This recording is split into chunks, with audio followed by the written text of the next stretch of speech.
Pada suatu ketika, seorang pengusaha muda yang sukses sedang berkeliling dengan mobil terbarunya. Dia mengendarai dengan sedikit cepat, sambil memperhatikan anak-anak yang mungkin muncul tiba-tiba di antara mobil yang parkir di kiri dan kanan jalan, dan memperlambat jika ada memang sesuatu yang terlihat saat dia lewat. Sekitarnya terlihat sepi, tapi tiba-tiba sebuah batu bata menghantam pintu samping mobilnya. Refleks dia menginjak rem, dan mobilnya diarahkan ke tempat dari mana batu bata itu datang. Pengemudi yang marah itu kemudian melompat keluar dari mobil, mencengkram tangan seorang anak terdekat, dan mendorongnya menghadap ke mobilnya. Ia berteriak, "Apa yang sudah kamu lakukan? Kamu sudah merusak mobil mahal yang masih baru ini. Mengapa Anda melakukannya?" Anak muda itu ketakutan dan meminta maaf. "Tolong Tuan, tolong. Saya minta maaf, saya tidak tahu harus apa lagi." Dia memohon, "Aku melempar dengan batu bata." Karena tidak ada orang yang mau berhenti, dengan air mata menetes di wajah dan dagunya, anak muda itu menunjuk ke satu arah. "Saudaraku ada di sekitar mobil yang diparkir itu. Dia terguling di pinggir jalan, terjatuh dari kursi rodanya, dan aku tidak bisa mengangkatnya." Sambil terisak-isak bocah itu bertanya, "Maukah kamu membantuku mengangkatnya ke kursinya kembali? Dia terluka dan terlalu berat untukku."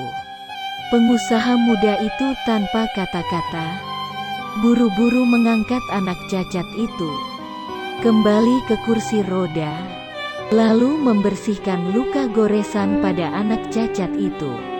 Kemudian, anak yang melempar batu bata itu mendorong saudaranya kembali untuk menuju rumah mereka. Pengusaha muda itu memperhatikan kedua anak itu. Yang satu mendorong dan yang satunya terguncang-guncang di atas kursi roda. Semuanya kelihatan biasa saja. Pengusaha muda itu berjalan perlahan ke mobil mewahnya. Kerusakan akibat batu bata sangat jelas terlihat. Tapi dia tidak pernah ingin memperbaiki pintu samping mobilnya yang penyok. Dibiarkannya di sana untuk mengingatkannya pada sebuah pesan. Jangan menjalani hidup begitu cepat, sehingga orang harus melemparimu dengan batu bata untuk mendapatkan perhatianmu. Lihat dalam hidup kita, Tuhan berbisik dalam jiwa kita dan berbicara kepada hati kita. Terkadang, ketika kamu tidak punya waktu untuk mendengarkan, harus dilempar batu bata, baru kamu mau memperhatikan. Tapi kalau kamu diberkahi Tuhan, maka setiap batu bata yang dilemparkan kepadamu, kamu mampu membaca pesannya. Jika tidak, kamu hanya berkata bahwa kamu mengalami hari yang buruk, dan ketika itu terjadi, tidak ada gunanya untuk dibicarakan lagi sesuatu yang kamu tidak mengerti. Karena ada orang di dunia ini yang jauh lebih buruk darimu. Dan gantikan kesedihan dengan tersenyum. Dan sebenarnya hidupmu tidak seburuk yang kamu pikirkan.